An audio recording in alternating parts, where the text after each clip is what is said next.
కురుక్షేత్ర యుద్ధం తొలి రోజుల నుంచే భీష్ముడు కౌరవ సైన్యానికి ప్రధాన సేనాని అయ్యాడు. అతని యుద్ధ నైపుణ్యం అంతటి గొప్పది. పాండవులు ఎవ్వరూ అతనిని ఎదుర్కోలేకపోయారు.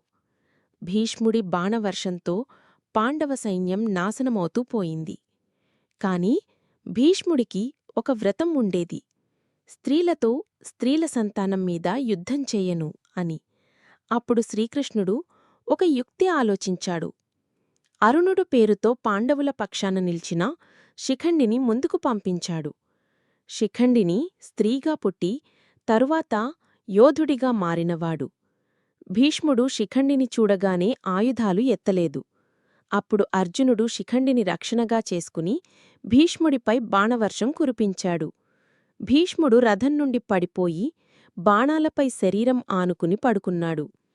అతను మరణించలేదు. ఇచ్ఛామరణం అనే వరం ఉండటంతో తనకు ఇష్టం వచ్చిన సమయాన్నే ప్రాణాలు విడిచిపెట్టగలిగాడు. ఆ విధంగా భీష్ముడు సరసయ్యపై పడుకుని యుద్ధాంతం వరకు జీవించాడు.